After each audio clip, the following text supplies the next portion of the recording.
Vale tudo da beleza e do corpo perfeito, muitas pessoas investem aí na academia, cirurgias plásticas, remédios, dietas malucas, enfim. Até que controle, gente, a alimentação com rigidez para conseguir enxugar a silhueta. Sem se importar um pouquinho, né, com a digestão em si. E hoje eu estou recebendo um médico, o Dr. Lucas Brito, né, que está aqui junto comigo, vai tirar todas as dúvidas sobre digestão dos alimentos, emagrecimento. E você que está aí do outro lado, você pode tirar também suas dúvidas. É só você mandar um áudio pra gente, manda a tua pergunta se você tiver dúvidas, né, sobre esse assunto no 981457570. Tá bom? Fiquem à vontade, perguntem bastante, aproveitem ela aqui hoje, né? Tudo bom, doutor? Seja bem-vindo. Como vai? Tudo ótimo, Marília. Primeiramente, gostaria de agradecer a oportunidade de estar aqui no programa Manhã da Gente. É uma satisfação enorme conversar com você e com o público que está em casa. Vamos embora. Explica primeiro pra gente, né, o que é o metabolismo. Metabolismo seria o quê? Metabolismo nada mais é do que um conjunto de processos e fenômenos químicos que o nosso corpo passa durante 24 horas. A explicação, existe uns termos mais técnicos, mas eu vou tentar explicar cada um deles, tá? O nosso corpo, todo o tempo, ele sofre o processo de anabolismo, que é o processo de construção muscular, adipócito de gorduras, assim como o processo de quebra, que é o catabolismo. Quando nós escutamos uma pessoa falando, fulano tem um metabolismo mais rápido que o meu, come e não engorda, nós comemos a mesma coisa e eu acabo engordando. Isso de fato existe. Existem processos no nosso corpo e o metabolismo da gente, na verdade, ele é dinâmico. O meu metabolismo de hoje é diferente do metabolismo de amanhã. Imagine de pessoa para pessoa, tá? Então, o metabolismo ele é baseado em 5 pilares, por exemplo, que é a nossa idade, que quanto mais velho nós ficamos, mais o nosso metabolismo diminui. É difícil fica, para perder. Assim como o peso, o sexo, o homem leva um pouco de vantagem devido aos hormônios que nós temos, que são os hormônios androgênicos, que permitem que nós tenhamos uma massa muscular maior. E quanto maior a nossa massa muscular, maior o nosso metabolismo. E um deles também é o que nós fazemos no nosso dia a dia. Nossas atividades físicas diárias e de trabalho. Sim. Imagine que tem o que nós chamamos de taxa metabólica basal. O que significa isso? É o tanto de calorias que nós gastamos para sobreviver. Um exemplo em números seria assim, se Marília gasta 1.500 quilocalorias para se manter viva, para o coração bater, respirar, pensar, independente de vir para o trabalho ou fazer alguma atividade. E imagine que eu também tenho essa mesma taxa de 1.500. Os estudos mostram que 1 minuto de caminhada, nós gastamos 5 quilocalorias. Olha aí. Então, se nós caminharmos 10 minutos, vamos gastar 50 quilocalorias. Se nós acordarmos, por exemplo, às 6 horas da manhã, Marília resolve caminhar 30 minutos. Ela já gastou 150. Enquanto que eu estava ali na preguiça, era um dia de chuva, fiquei mexendo no celular, dormi mais um pouco. Então, Marília saiu na minha frente. Ela gastou 1.500, que é o basal dela, mais 150. Então, ela fez o quê? Ela aumentou o seu metabolismo. Esse é um dos pontos que nós podemos mexer no nosso dia a dia. Se tornar mais ativo, menos sedentário, ter bons hábitos alimentares também. Tem muita gente que sai em jejum para caminhar. É melhor Você começou num déficit calórico. Você começou gastando quilocalorias e não ingeriu nenhum alimento. Então, tudo é a questão da homeostase energética. O que significa isso? Ao final do dia, quanto que você gastou e quanto que você consumiu. O aeróbico em jejum tem benefícios? Sim, desde que você não tenha nenhuma comorbidade, desde que você não tenha nenhum problema. Tem pessoas que não são toleráveis a fazer exercício em jejum, porque logo cai a glicemia. Então, isso é de pessoa para pessoa. Não, tem que comer, senão não tem mais na academia mesmo. Mas olha, é verdade que comer devagar, né, a gente emagrece mais rápido. Tem gente que come muito rápido e aí não faz a digestão direito. A resposta é sim. Comer devagar e mastigar bem os alimentos ajuda no processo de emagrecimento. De imediato, nós pensamos em 2 fatos que faz você ajudar nesse processo. O primeiro é o mecânico. Quando você mastiga bem os alimentos, você está entregando ao intestino, ao estômago, o alimento já degradado. Então, o estômago e o intestino, eles trabalham menos e absorvem mais. O outro ponto que é importantíssimo é que o nosso intestino tem uma comunicação direta com o cérebro. Então, a partir do momento que você começa a ingestão dos alimentos de forma devagar, essa mensagem dá tempo de chegar ao nosso cérebro. Olha, ele está se alimentando, então já está na hora de parar. Quando você faz isso de forma muito rápida, acaba que não dá tempo de chegar essa mensagem. E aí você já ingeriu tudo que precisava, a mensagem ainda não chegou, você às vezes tem vontade de repetir aquele prato. Quando o nosso estômago está vazio, existe o que a gente chama de os hormônios da fome, que é a grelina, por exemplo. Nosso estômago vazio, ela libera muita grelina, que é o hormônio da fome, e fica mandando mensagem para o cérebro. E o cérebro entende, nós temos que nos alimentar, temos que nos alimentar. Então, quando você vai comendo devagar, essa mensagem dá tempo de ser produzida e ser levada até ele. Processa melhor. E ele processa melhor. Aí ele libera os hormônios da saciedade, que é a leptina, o GLP-1, insulina mesmo. E aí essas mensagens chegam ao nosso cérebro e aí nós temos a vontade de parar de comer, que é a saciedade. Ai, meu Deus, queria ser assim. E quando a gente não tem tempo para comer devagarzinho assim, aí vai como, né? Aí come e vai trabalhar mesmo, que é o grande problema de hoje, né? É verdade. Vamos soltar a primeira pergunta aí. Solta aí, vai, Zunaína. Bom dia, Marília. Marília, Bom dia. eu tenho 80 quilos, 85 quilos. Eu não emagreço de jeito nenhum. Eu como pouquinho, mas eu acho que é o remédio que faz eu engordar. 80 e poucos quilos. Ela tem quantos anos? A gente não sabe quantos anos ela tem, mas ela deve ter, sim, por aí, né? A partir dos 50 é mais difícil, né? Como você falou. Depois dos 40, minha gente, olha, o negócio é mais difícil. Eu brinco só ali, vou na Nutra, ela olha, diz que eu tô boa, mas eu digo, ainda não tô não, porque o negócio tá difícil. Mas é difícil mesmo, né? Depois, né, de uma certa idade, o metabolismo, como você falou, já diminui. Um pouco, né? Ela disse que tá com 80 e não consegue emagrecer, come pouco. Tem isso também, tem gente que come pouco, gente. Eu vejo que tem gente que come pouco, mas não emagrece fácil. De fato, isso também existe.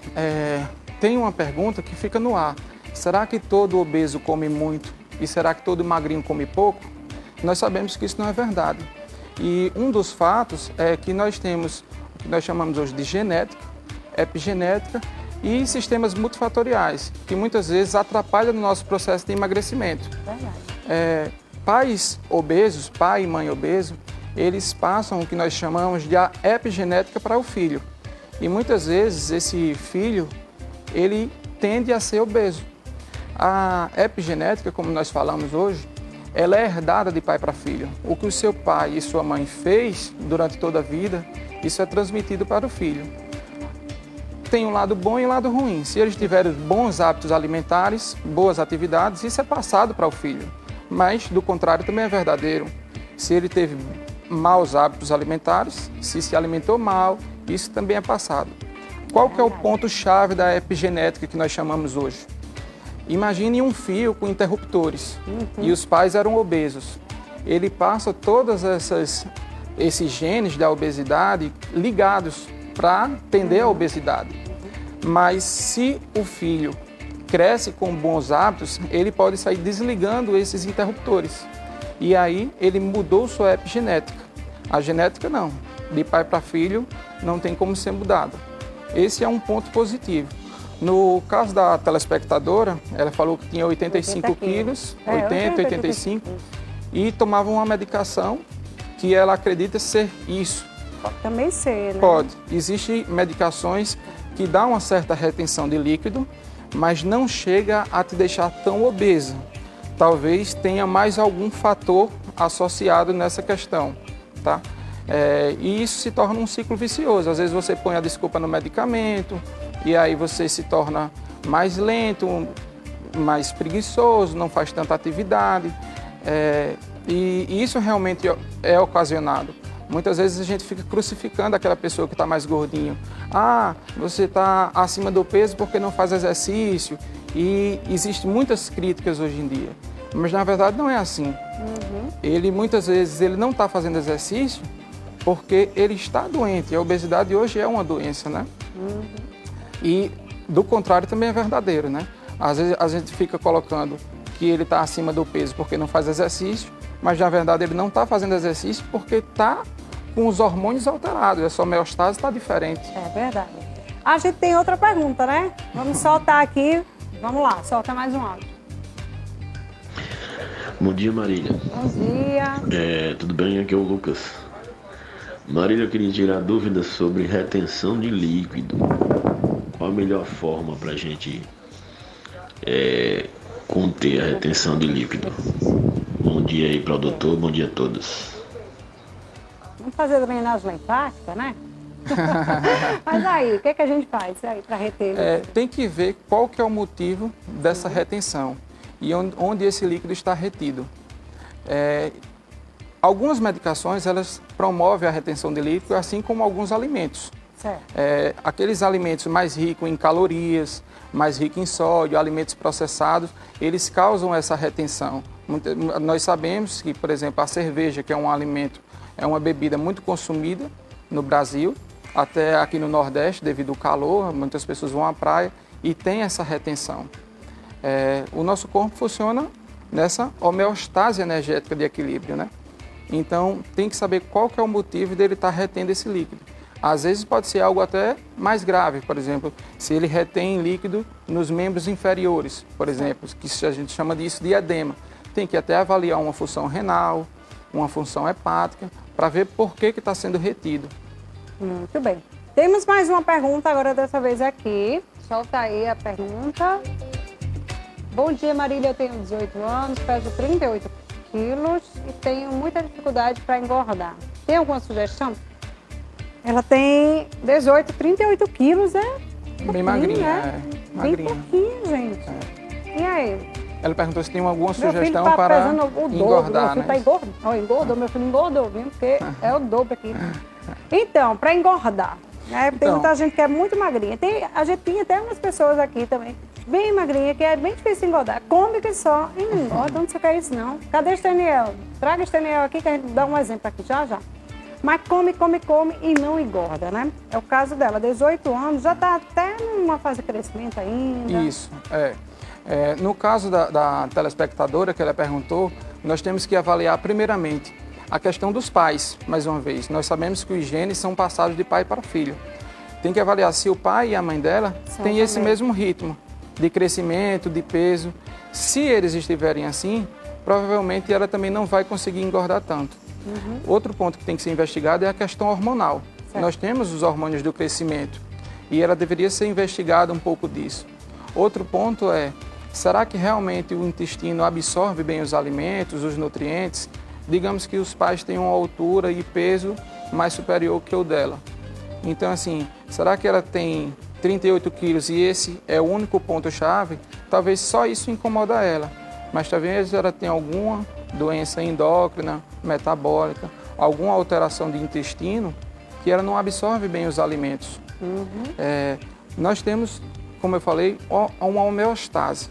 Imagine que isso tem que estar muito bem regular, a questão tanto endócrina como neuro. Aquela questão dos hormônios da fome, da saciedade, também é um sistema muito complexo. Imagine que vamos fazer uma analogia, às vezes está querendo escutar uma música no rádio.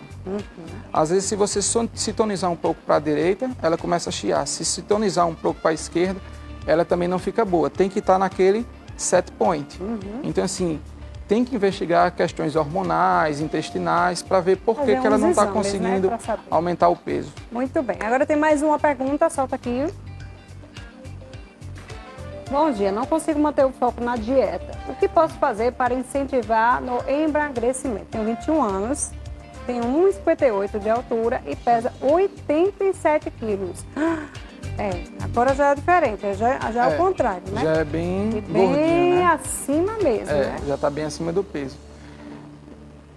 O grande ponto aí nós conseguimos manter esse metabolismo, que nós chamamos de nutro-neuro-metabólico, da seguinte forma.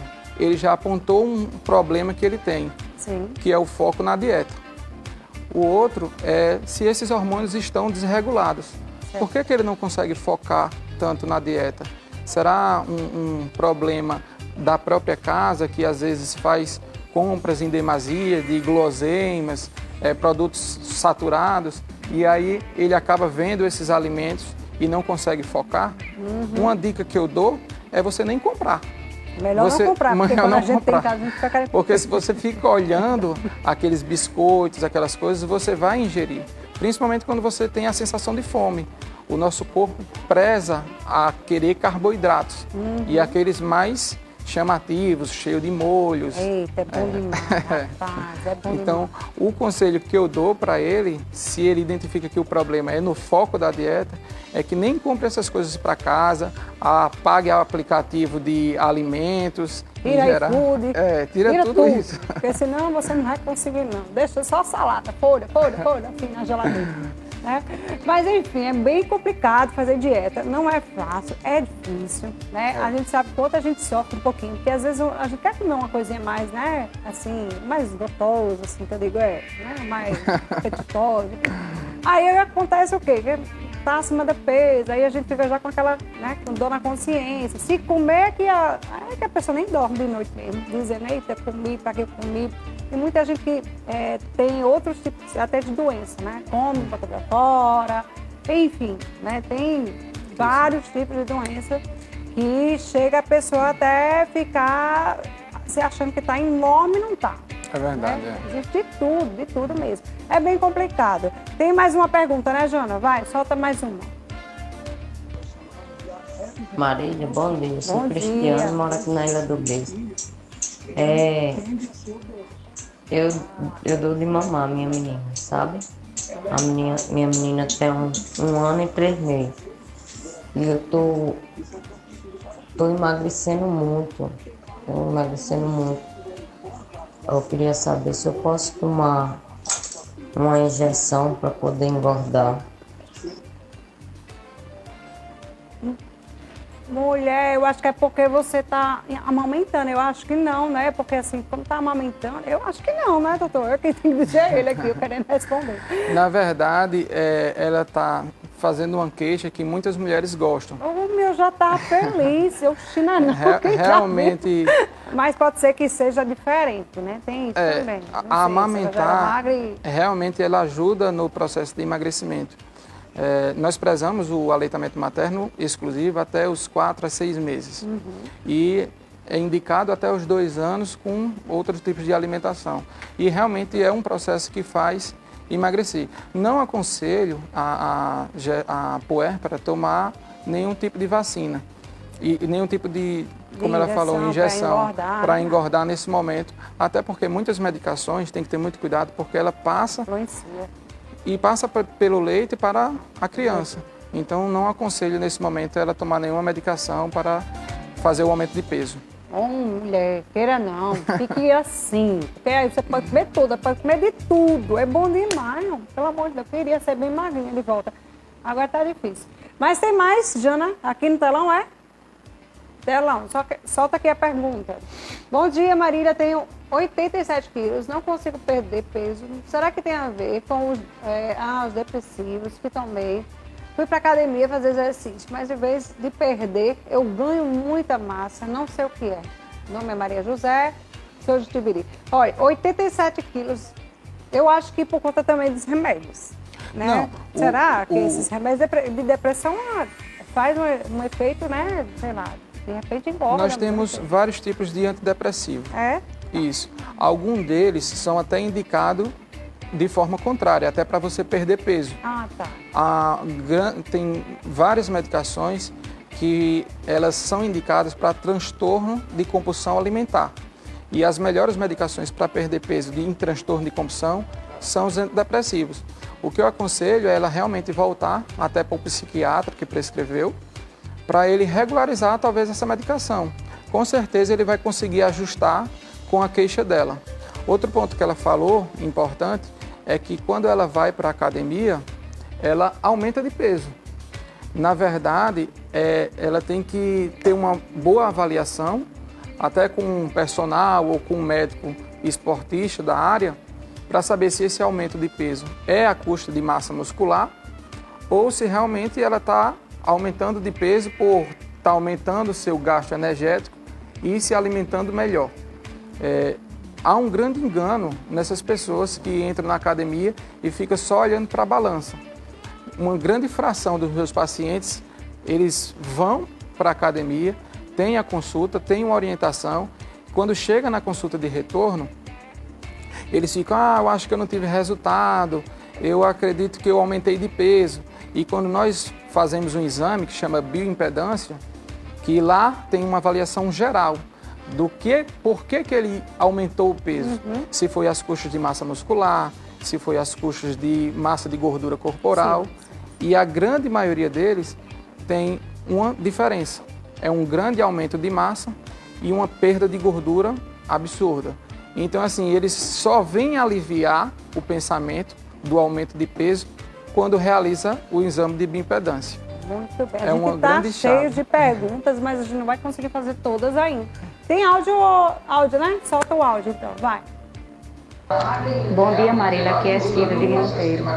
Eu tenho 32 anos, peso 52 quilos, já fiz de tudo para engordar, não passo de 52.